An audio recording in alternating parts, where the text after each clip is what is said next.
Shalom. Oke, saya ingin tahu dulu ya. Siapa yang di sini datang bersama pasangannya?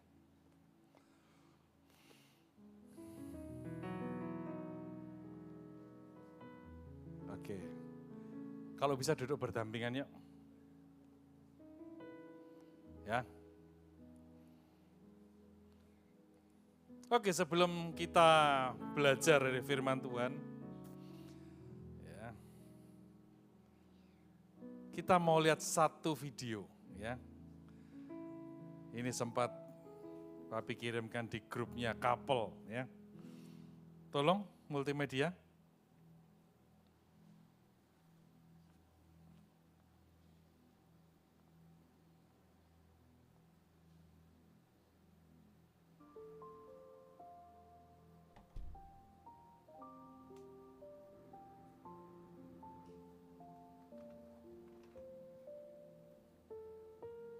Demikian hati-hatinya ya. Nah, ketika kebalikannya, suami yang tidur,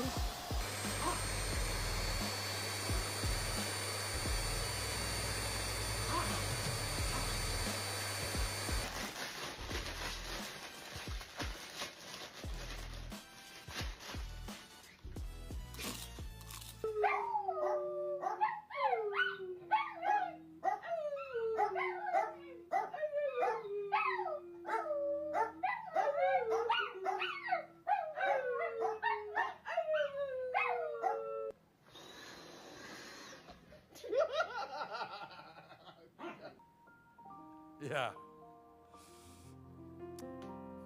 Ada yang ngalami di rumah? Enggak ada ya? Berarti cuma film aja gitu ya.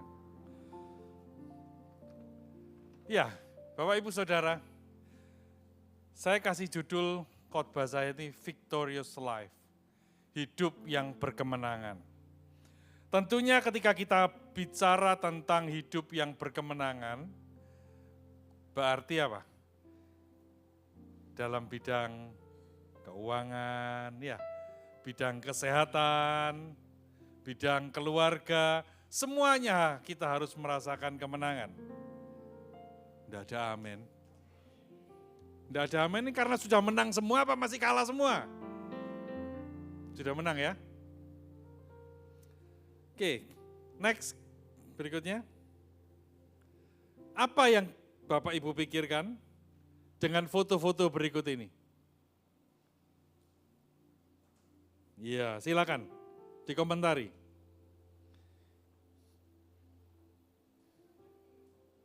Jangan cari foto saya, nggak ada di situ ya. Ini siapa ini? Ada yang tahu enggak? Ini gambar-gambarnya siapa? Kalau ditanya jawab dong. Artis cuma gitu aja? Hah? Punya kesamaan ini apa? Yang keras dong. Cerai. Kira-kira dari sekian banyak wajah ini ada yang kurang ganteng? Ada yang kurang cantik? Ada enggak? Rata-rata ganteng-ganteng ya. Cantik-cantik, betul? Namanya artis, kira-kira pasti punya duit enggak? Ya. Pertanyaannya, kenapa cerai?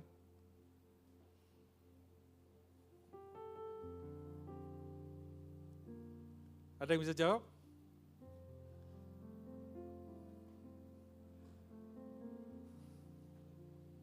Ya, jangan lama-lama. Oke. Klik berikutnya. Lalu apa korelasinya dengan kehidupan kita? Saya lihat ya di data Biro Pusat Statistik ya, 2025 belum keluar. Ini data yang saya ambil di 2024 tahun lalu. Coba ditampilkan. Nah, dari BPS ini ada 390.000 kasus perceraian di tahun 2024.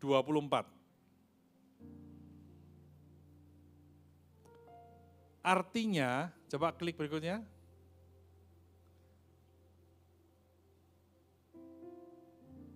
Di sini yang terbanyak kasusnya apa? Pertengkaran, ada masalah ekonomi, ya 100.000 lebih, karena meninggalkan pasangan, karena KDRT, karena judi, karena mabuk, klik berikutnya.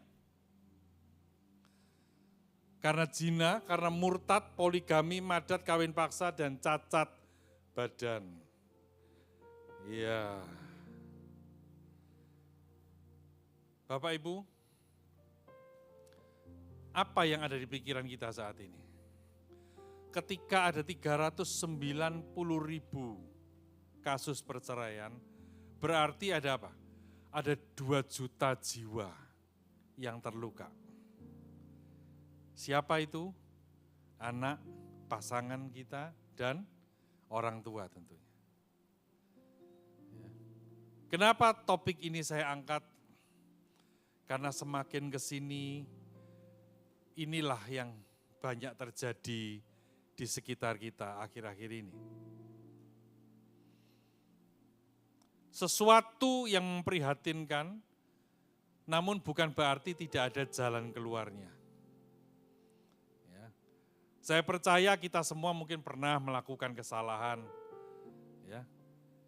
Kayak tadi itu, video tadi apakah murni si istri salah? Enggak kok. Dia mau bersih-bersih ya. Ya cuma waktunya aja enggak tepat ya. Vacuum cleaner ya toh. Di saat suaminya tidur.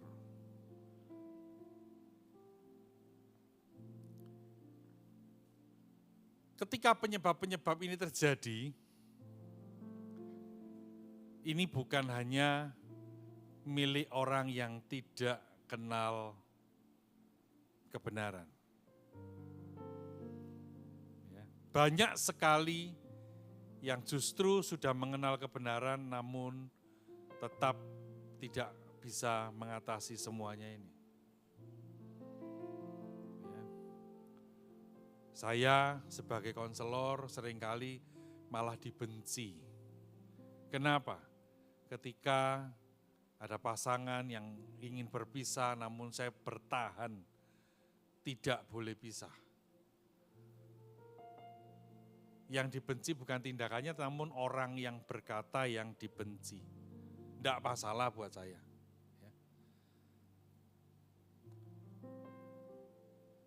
Beberapa hal yang sudah saya lewati, ya, saya merenungkan ini. Seperti Bapak Gembala sering bilang, main keyboard ini kalau dibilang sulit, enggak sulit. Yang penting tahu caranya. Ya. Jadi apapun yang terjadi dalam hidup kita bukan tidak bisa diselesaikan. Semuanya bisa diselesaikan. Dan saya yakin kita semua pasti sepakat untuk hal ini. Ya, tidak ada satupun masalah yang tidak bisa diselesaikan.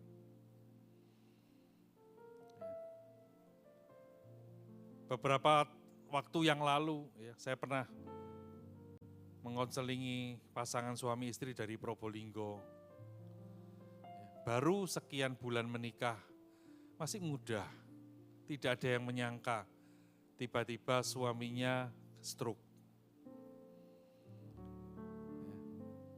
Otomatis si istri merasa, waduh masa depan suram. Dan setelah mundur lagi diselidik ternyata apa? Fondasi dari pernikahan ini sudah salah. Karena si istri menganggap calon suaminya ini kebetulan memang orang sukses dan kaya. Dan dianggap sebagai ATM berjalan. Maka ketika ATM-nya rusak, maka masa depannya pun ikut rusak. Singkat cerita, si istri meninggalkan suaminya. Si suaminya dengan terbata-bata telepon ya, karena stroke ya, bicaranya tidak jelas. Dia sambil nangis-nangis, istriku kenapa ninggalkan aku? Padahal waktu janji nikah gimana? Setia dalam Suka dan senang. Diam semua. Ya. Ada juga pasangan yang memilih untuk berpisah karena apa? Karena beda pendidikan. Ya. Awalnya baik-baik saja, mereka bahagia, begitu si suami mendapat promosi jabatan, lalu dia bertemu dengan banyak orang-orang ya berpendidikan tinggi, dia mulai melihat istriku nggak nyambung kalau diajak bareng pergi. Akhirnya si suami memutuskan untuk trade in, ya, ditukar tambah istrinya. Katanya dengan yang lebih pintar. Istrinya kebetulan tidak sarjana, ditukar dengan yang S2.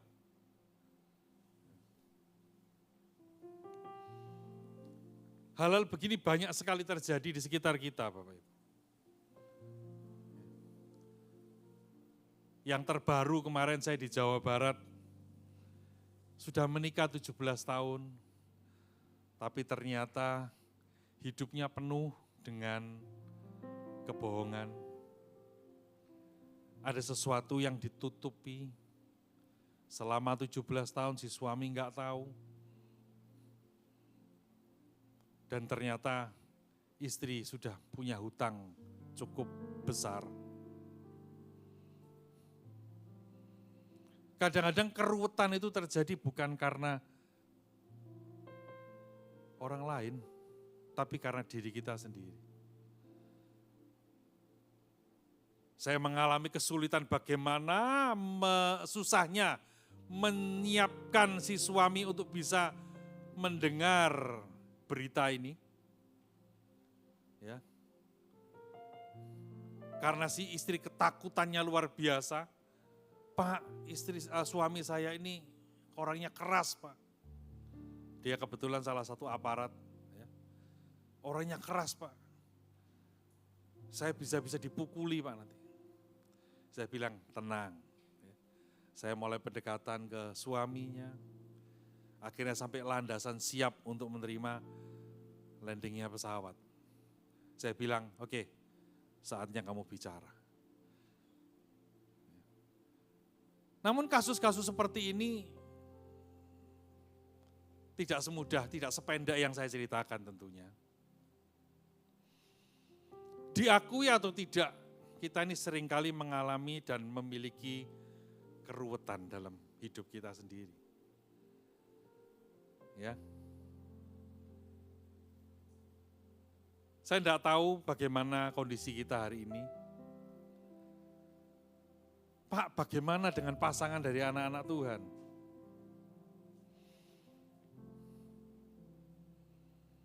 Puji Tuhannya masih ada, istilahnya ada apa ya, ada batas yang menjaga kita. Namun kalau diselidik lebih dalam, banyak sekali loh pasangan yang kelihatannya baik-baik saja, namun ternyata sudah kacau balau. Bahkan tidak jarang saya mendengar gini, ya Pak, kami bertahan karena gimana lagi, anak-anak udah gede Pak. Pernah dengar itu? Sebenarnya berdua sudah nggak cocok, bertengkar tiap hari. Namun gimana lagi anak-anak udah besar. Belum lagi ditambah, iya Pak soalnya kami berdua juga melayani di salah satu gereja. Jadi kebetulan memang karena mungkin nomor telepon saya ini dimasukkan di medsos ya, di pengumuman gereja, konseling keluarga, justru yang banyak konseling itu dari gereja luar. Kenapa? Supaya rahasianya tidak terbongkar. Dia lagi memilih orang-orang yang tidak kenal. Gitu ya. Bahkan ada seorang hamba Tuhan pun yang, maaf ya Pak, saya tidak bisa sebutkan nama saya, tapi saya punya problem begini.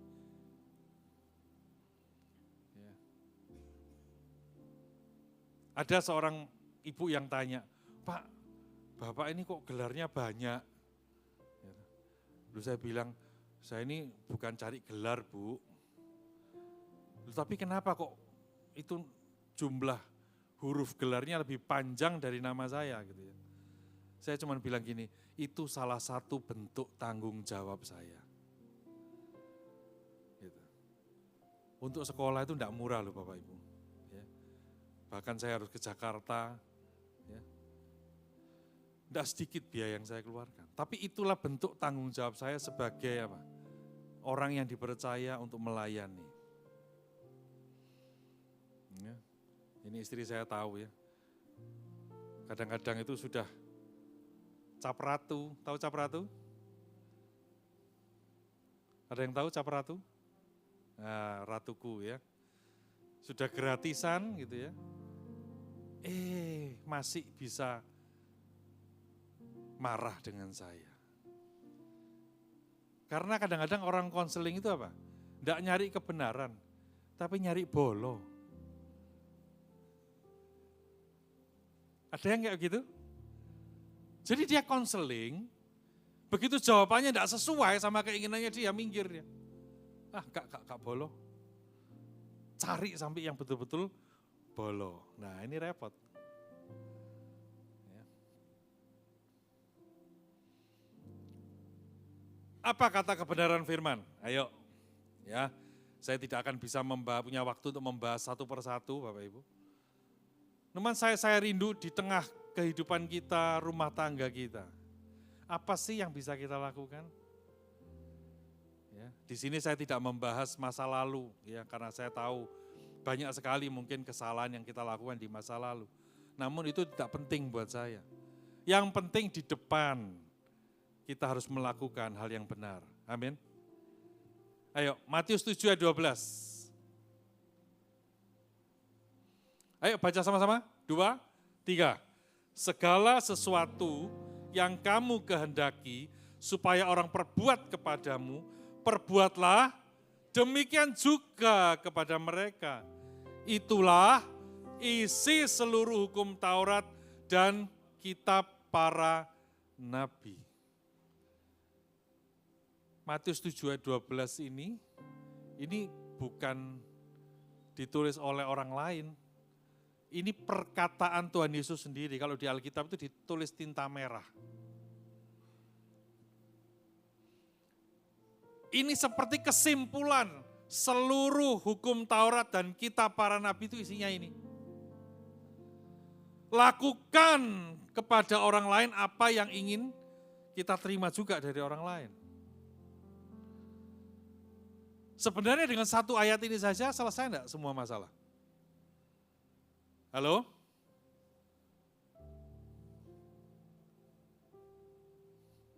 Siapa yang setuju? Satu ayat ini aja loh, selesai semuanya. Ya. Kita pengen dikasihi enggak? Halo? Enggak kepingin ya? Tak ganti judul kalau gitu. Kepingin dikasihi enggak? Berarti kita harus mengasihi. Kita pengen enggak pasangan kita setia? Berarti kita juga setia. Gampang tuh? Cara berpikirnya mudah ya? Ya cuma ngelakoninya yang sulit gitu ya. Kalau kita enggak suka dibentak, maka kita juga jangan bentak. Ya.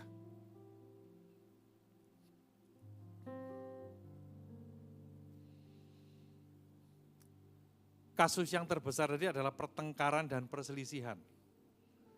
Ya. Ini coba saya ulik gitu ya. Pertengkaran dan perselisihan ini apa?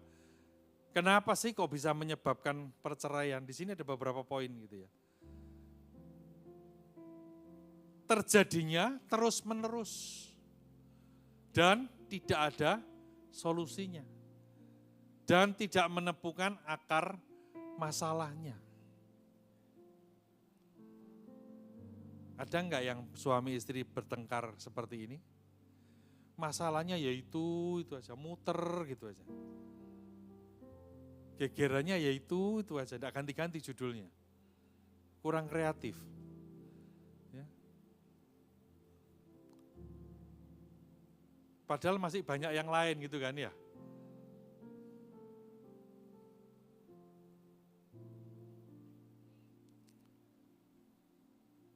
Pertengkaran apa? Soal masalah ekonomi, ketidaksetiaan, dan komunikasi yang buruk. Di sini saya catat tidak terbuka. Banyak loh yang sudah menikah, ya, di atas 30 tahun bahkan, untuk mau beli baju saja takut jujur sama suaminya. Ada seorang ibu gitu ya, yang langganan ngirim baju ke rumah saya. Kenapa? Karena kalau beli baju takut dikirim ke rumahnya. Jadi muter ke rumah saya dulu, baru nanti dia ambil di rumah saya dan dia bawa pulang.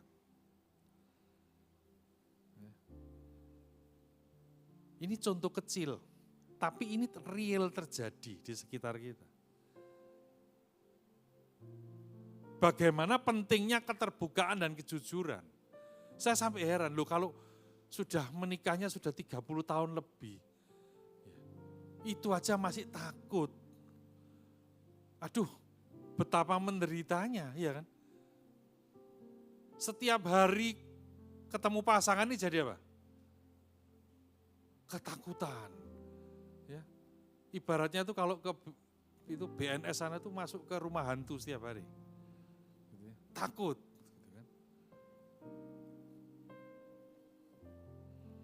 Ada pasangan yang tidak dihargai, tidak didengar. Ada enggak yang seperti itu? Males Pak ngomong, baru ngomong sedikit sudah bertengkar. Saya loh baru ngomong satu kecap, dia sudah kecap-kecap. Ada enggak yang kayak gitu? Enggak ada ya, di sini baik-baik semua, luar biasa.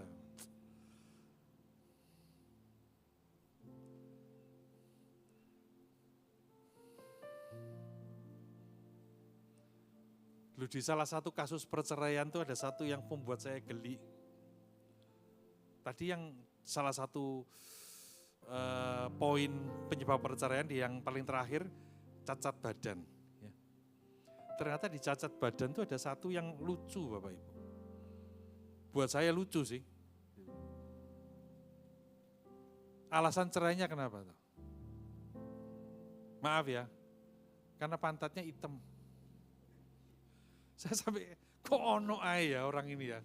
Kreatif gitu loh kalau ada sumber perceraian itu loh. Loh ini nyata, jangan ketawa gitu ya.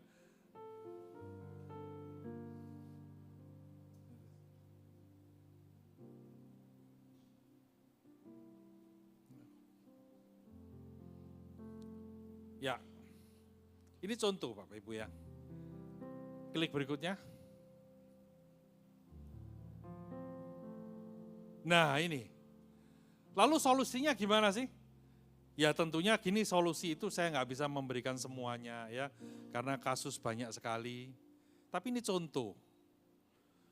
Seringkali setiap kita pasti pernah ngalami masalah, betul? Waduh, salah lagi. Enggak ada yang pernah punya masalah? Kelihatannya wajahnya ceria sekali gitu ya. Enggak ada ya? Tuh senyumnya aja sudah senyum Pepsodent tanpa masalah. Ini saya kasih contoh. Ketika seseorang kena masalah, kita ini harus tahu caranya. Kita ini harus tahu ketepatannya. Sama-sama kena masalah, sama-sama kena problem, stres, depresi atau apapun namanya, kalau kita nggak ngerti cara menanganinya, maka gagal. Ini contoh ya. Ketika seorang stres kena masalah, mendengar berita buruk misalnya. Bagi orang yang berkarakter merah, dia akan cari pekerjaan. Dia akan cari kesibukan sesibuk-sibuknya sampai dia rilis stresnya. Tapi bagi orang ungu, beda. Dia harus apa? Me time. Aku tidak mau diganggu orang lain, aku mau sendirian. Tidak mau bicara sama orang, aku mau sendirian. Bagi yang hijau, lain lagi. Apa? Tidur. Pokoknya tidur beres. Ya. Bagi orang kuning, dia cari tempat curhat. Sopo ya sini saja ngomong. Telepon, ngomong. Tidak perlu solusi, yang penting ngomong. Sudah ngomong lego. Nah, Bapak Ibu masuk kategori yang mana?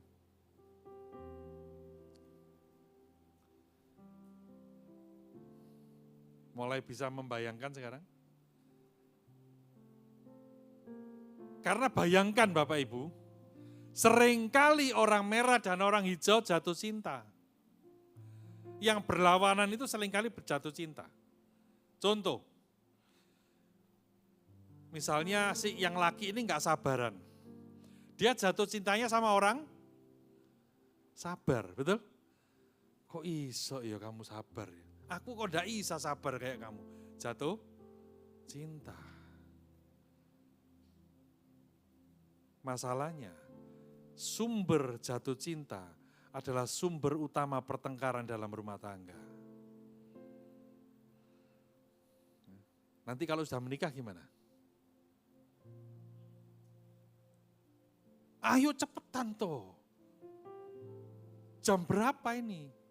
Sabar toh. Loh cepetan, terlambat nanti. Jadi sumber pertengkaran enggak? Yang satu cepat, satu lambat, betul? Tapi padahal dulu jatuh cintanya karena itu tadi. Ya. Bayangkan kalau merah dan hijau ini terus menikah. Dan ini pasangan terbanyak loh, merah hijau ini. Menikah, lalu apa yang terjadi?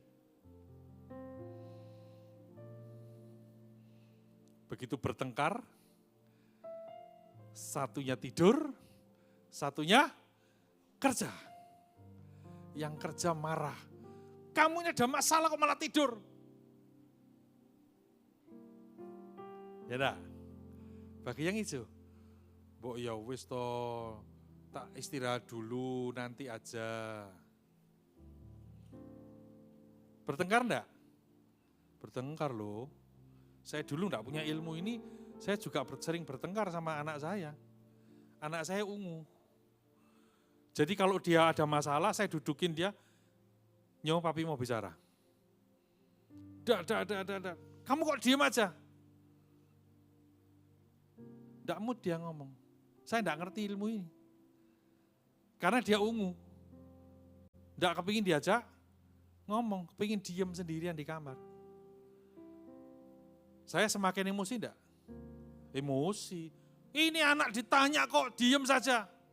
Iya ndak?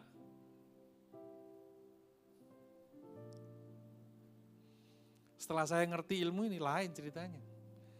Kemarin waktu habis wisuda di Belanda, dapat berita, saya pikir hari itu sudah selesai, besoknya kita mau ya sudah rileks, ayo kemana jalan-jalan. Pingin hati begitu. Ternyata pagi-pagi dapat berita, 3 kamera yang disewa dia untuk wisudanya dia gagal rekam semua. Waduh, langsung BT tingkat dewa. Sudah sewanya mahal, sewa kamera kan. Gagal rekam, itu. Saya sama istri saya sini, ayo kita ngungsi, waktu itu saya di Utrecht, kita ngungsi ke Den Haag. Ya, saya enggak banyak ngomong, saudara. Saya langsung pamit, Nyo, papi mami tak ke Den Haag ya. Saya tidak membahas masalahnya. Karena saya tahu anak saya pingin sendirian. Tak biarin dia sendirian. Tidak tanya apa solusinya, gimana, pokoknya saya tidak ngomong. Tak diemin. Saya pindah ke Den Haag, saya tidur di sana semalam. Besoknya, nah kan sudah sendirian ya. Besoknya, giliran dia yang telepon. Papi hari ini kemana? Ya papi mau makan. Ya, waktu itu ada salah satu Chinese food yang cukup enak di Den Haag. Ya. Kalau ingin tahu kapan, ayo berangkat sama-sama ya. Kepingin ke sana, terus dia bilang, ya udah Joshua tak nyusul. Langsung dia dari Utrecht nyusul ke Den Haag dan kita makan sama-sama. Di hari kedua dia bisa cerita semuanya dengan lancar. Tanpa perlu ditekan, tanpa perlu ditanyai, tanpa perlu dibentak. Paham di sini? Jadi kita masing-masing punya sifat. Dan itu tidak bisa disamaratakan. Ya. Apakah orang merah tidak punya sifat hijau? Bisa. Waktu ada kalanya itu ada ilmunya sendiri ya.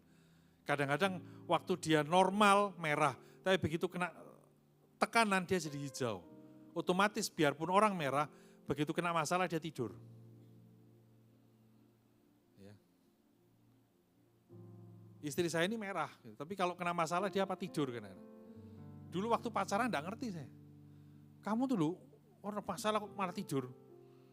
Ayo ngomong. Apa sih? Ngantuk. Nah itu kalau dilanjutkan, bertengkar enggak? Gak mari-mari, betul ya? Ini contoh kecil Bapak Ibu Saudara. Makanya pentingnya kita memahami siapa pasangan kita. Ya. Ibaratnya gini loh, kalau kita punya anak itu burung, tapi kita leskan dia berenang, yang terjadi apa?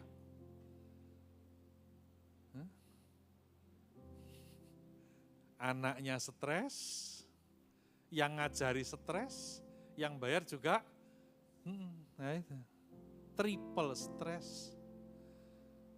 Terus orang tua bilang, kamu ini kok gak pinter-pinter sih? Sudah berapa lama tak leskan berenang? Loh aku borong, nah kan gitu ya. Ibaratnya bisa ngomong kan begitu.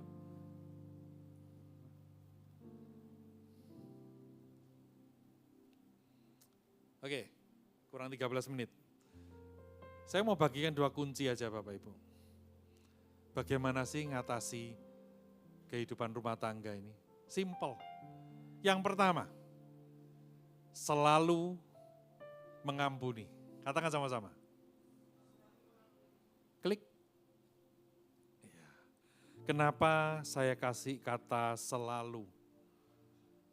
Karena kadang-kadang kita ini mengampuninya situasional.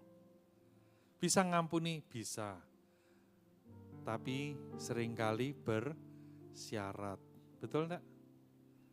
Tapi begitu ada kata selalu mengampuni, maka kita enggak ada pilihan. Enggak ada pilihan. Harus mengampuni. Kenapa? Nah, ada ayatnya. Matius 6 ayat 12. Ini doa Bapak kami. Ayo baca sama-sama, 2, 3. Dan ampunilah kami akan kesalahan kami. Seperti, ayo yang kompak, seperti. Nah, siap untuk praktek? Kita seringkali mau diampuni tapi tidak mau. Halo? Iya Pak, iya.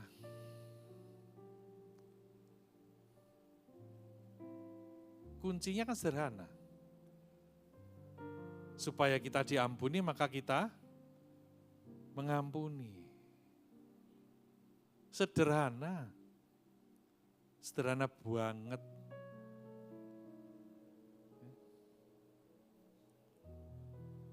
Makanya saya itu kasihan sebetulnya. Kalau ada orang itu yang tidak bisa ngampuni. Kenapa? Karena kenanya di diri sendiri sebetulnya.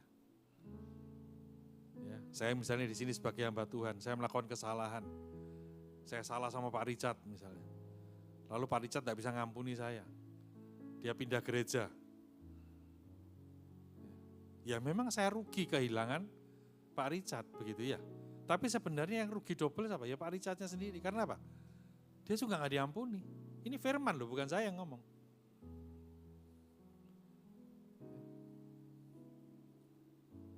Yang lain, klik berikutnya. Fakta pengampunan. Di Markus 11 ayat 25 sampai 26. Dan simak ya, jika kamu berdiri untuk berdoa, apa? Ampunilah dahulu sekiranya ada barang sesuatu dalam hatimu terhadap seseorang. Supaya juga, ayo yang keras, supaya juga Bapamu yang di surga mengampuni kesalahan-kesalahanmu. 26. Tetapi jika kamu tidak mengampuni, maka yang keras,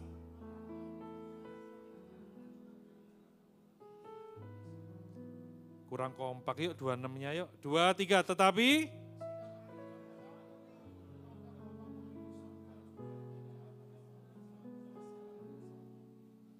ini firman, bukan saya yang ngomong. Bisa ngampuni orang lain? Mau ya? Apapun kesalahannya.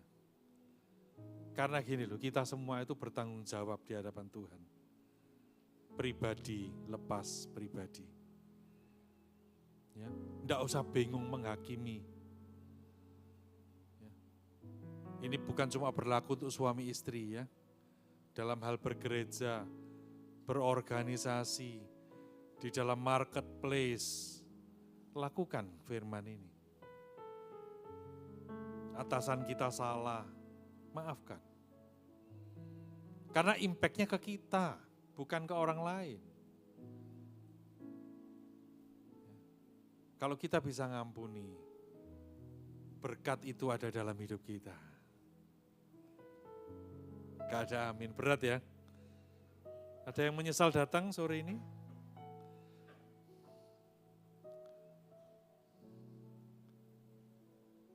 Saya tidak pernah memberitakan ke firman yang tidak saya hidupi Bapak Ibu. Ya, ini istri saya saksinya. Saya praktekkan ini dalam hidup keluarga kami. Ya, saling mengampuni, saling memaafkan. Karena itu sekali lagi bukan buat orang lain, buat diri kita sendiri. Yang kedua, kasih sebagai pengikat. Katakan sama-sama, 2, 3. Ya, Kolose 3 ayat 14. Dan di atas semuanya itu kenakanlah kasih sebagai pengikat yang mempersatukan dan menyempurnakan.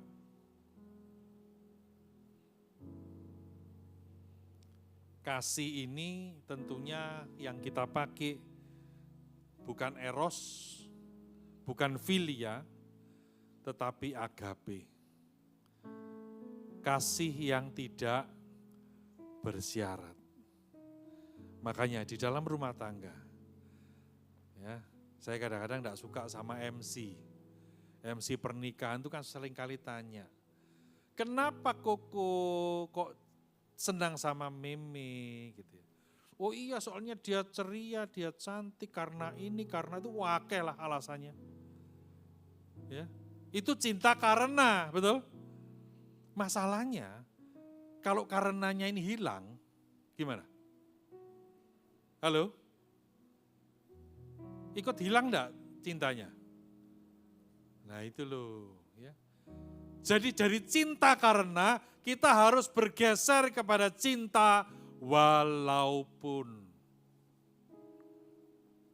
Bisa enggak? Aku cinta sama dia walaupun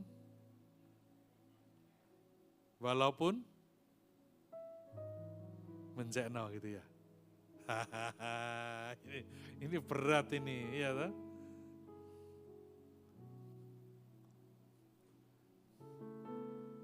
Loh, soalnya bahaya loh, aku cinta kamu karena kamu cantik. Lah kok cantik hilang piye? Masuk dikirim, dipaketkan ke Korea suruh oplas.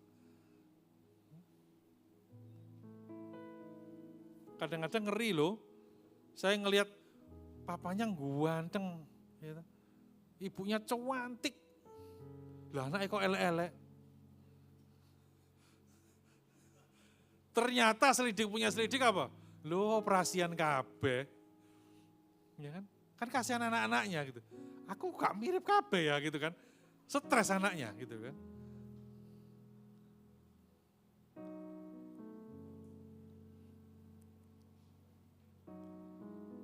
Kasih sebagai pengikat ini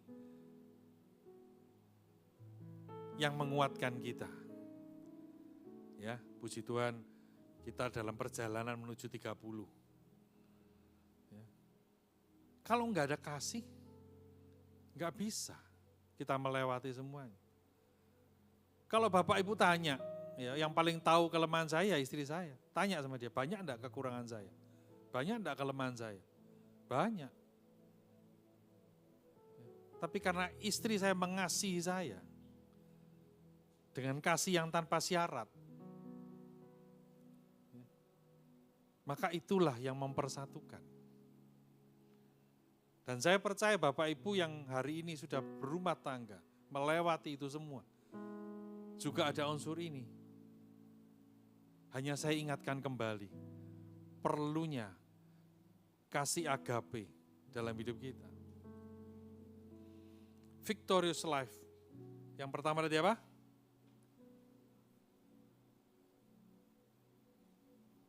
Loh, dibuka ke susu ay mulmet. Sabar toh Asrot. Asisten sorot sabar sayang. Iya, sudah terlanjur dibuka ya. Yang pertama tadi apa? Yang keras tuh. Kalau enggak saya ulang loh, nanti saya minta lagi 45 menit. Yang pertama apa poinnya tadi? Saling mengampuni, selalu mengampuni. Yang kedua, kasih sebagai pengikat. Ayo statement terakhir ini. Pernikahan yang sempurna, semua kepingin ya? Bentar, mundur. Saya tanya dulu, siapa yang kepingin pernikahannya sempurna? Loh kalau kalau enggak ada yang mau ya enggak saya tampilkan. Siapa yang pingin pernikahannya sempurna? Halo? Oke, yang angkat tangan saja tinggal di ruangan, yang enggak angkat tangan boleh pulang gitu ya. Loh, kan enggak kepingin katanya gitu ya. Sekali lagi, siapa yang kepingin pernikahannya sempurna? Ayo dibaca rame-rame yuk. Klik. 2, 3. Pernikahan yang sempurna adalah bersatunya dua pribadi yang tidak sempurna, namun mengambil komitmen untuk tetap bersama menghadapi segala sesuatu. Beri kembalian buat Yesus. Ini loh pernikahan yang sempurna. Ya, jadi jangan pernah menuntut pasangan kita sempurna. Karena tidak ada yang sempurna. Yang sempurna itu hanya lagu. Sempurna, itu ada, lagu. Tapi orang ada yang sempurna? Tidak ada. Ya. Dulunya mulus, langsing, lama-lama langsung. Ya, dulu gitar Spanyol, sekarang kok gitar bass. Gitu. Bass bedot lagi gitu kan. Dulu licin Pak, sekarang kok enggak bisa disetrika ya gitu loh. Ini sudah keriput semua soalnya ya. Mau enggak mau namanya kulit ini pasti keriput. Lah kalau keriput terus cintanya hilang. Ya enggak lah. Ini dipegang ya. Sekali lagi ya. Pernikahan yang sempurna adalah bersatunya dua pribadi yang tidak sempurna, yaitu Bapak Ibu, saya, tidak sempurna, tapi bersatu, tapi berkomitmen untuk tetap bersama menghadapi segala sesuatu. Mau? Ternyata masih belum ada yang mau. Bapak Gembala, saya minta izin 45 menit lagi, Pak. Ya.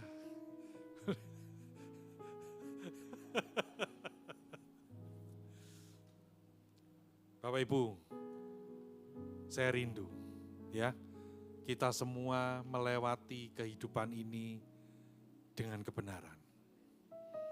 Baik di dalam rumah tangga kita. Kenapa?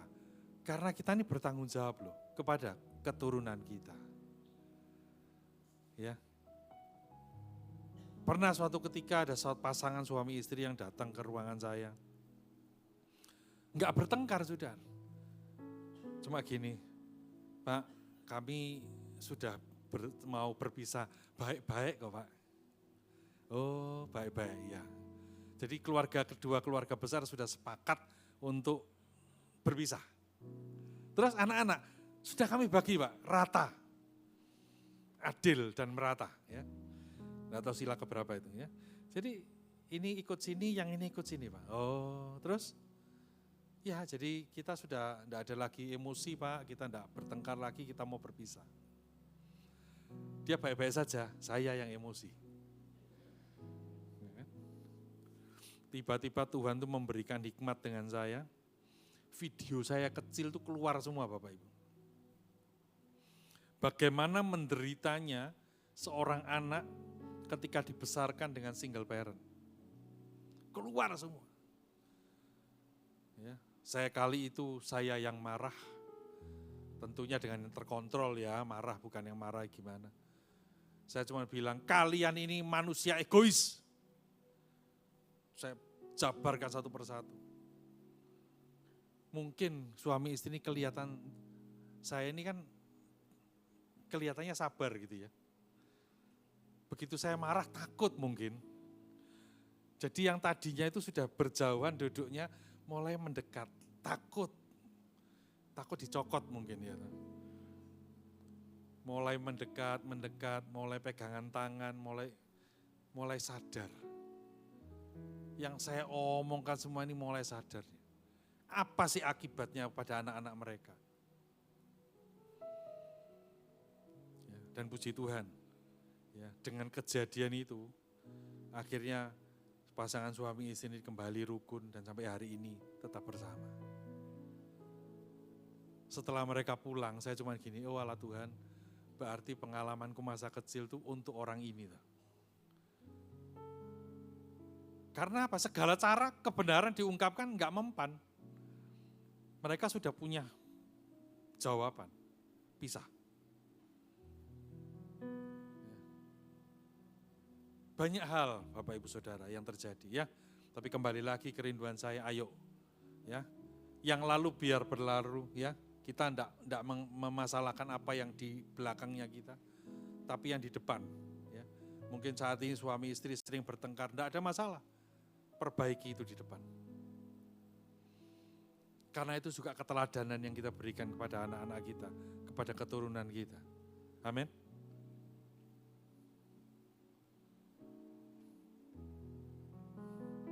Mau ya praktek ya? Karena kalau keluarga-keluarga sehat, maka gereja pun juga sehat. Amin. Ya.